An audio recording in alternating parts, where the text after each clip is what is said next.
सेठ जी की 2 शादियां हुई।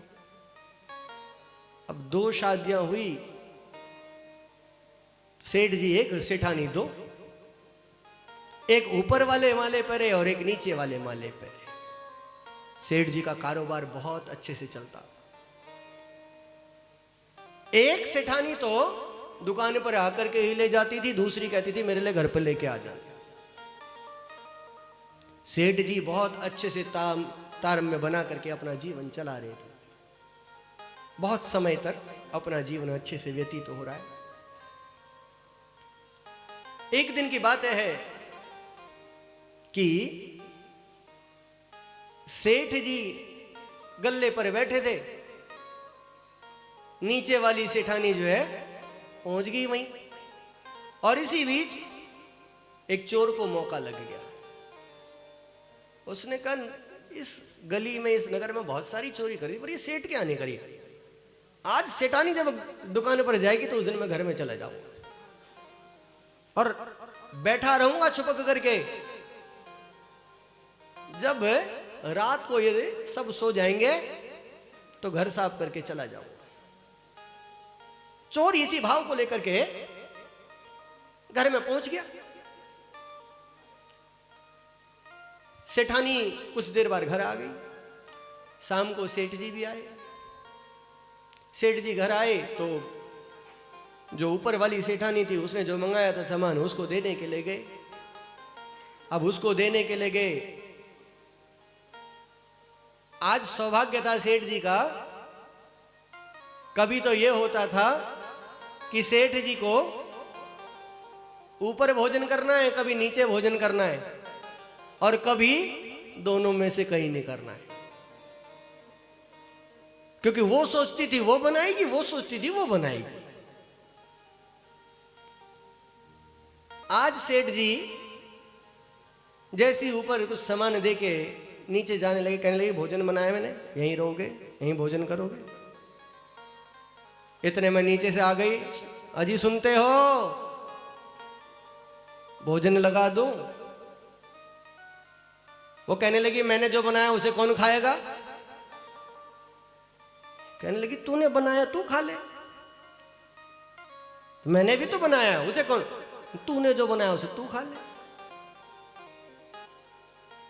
सेठ जी सोचने लगे चलो कोई बात नहीं, थोड़ा यहां खा लूंगा, थोड़ा नीचे खा लूंगा। भोजन में बात हो गई। चोर घर में चुपक करके बैठा हुआ है कि कब ये सोएंगे और कब मैं अपना काम करूंगा। अब भोजन करने के बाद शयन की बात आई। ऊपर वाली सेठानी ने कहा सेठ जी शयन करने ऊपर आओ।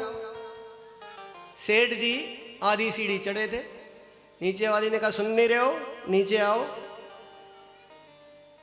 अब वो नीचे को जाने को वो ऊपर वाले का आपको सुनाई नहीं दिया। दोनों पहुंच गई। एक ने एक हाथ पकड़ा, दूसरी ने दूसरा हाथ पकड़ा। सेठ जी 4 सीढ़ी नीचे उतरते, फिर 4 सीढ़ी ऊपर चढ़ते। रात को 3 बज गए, कभी ऊपर और कभी नीचे। चोर इनको देखे जा रहा है और देखते देखते अचानक उसके मुख से हंसी निकल गई। हंसी निकल गई तो वो अपना किस्सा छोड़ करके चोर को दबोच लिया तीनों ने। पुलिस बुलाई। पुलिस बुलाई, अगले दिन थाना हुआ। एक ने कहा कि इसको जेल में बंद करेंगे, दूसरी ने कहा नहीं, इस पर आरोप लगाएंगे, इसे कोर्ट से सजा दिलाएंगे। अब चोर समझ गया कि भैया सेठ जी की हालत तो मैं देख ही रहा हूं, एक कह रही है जेल और एक कह रही है कोर्ट। कुछ नहीं बोला। सेठ जी ने एक दिन जेल में बंद करवा दिया, अगले दिन कोर्ट की तारीख लग गई। कोर्ट में पहुंचे, जज साहब के पास बिल्कुल सामने खड़े।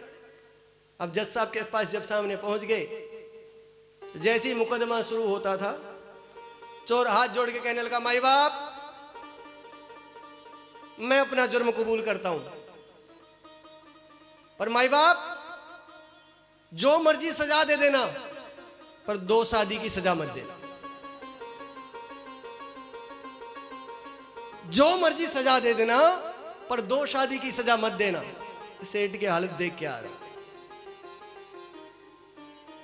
अब ये सेठ कोई और नहीं, हम ही है। कैसे कि एक तरफ तो माया के पीछे दौड़े हैं और दूसरी तरफ हमें राम चाहिए। और इसमें होता क्या है, ना माया मिलती है, सीता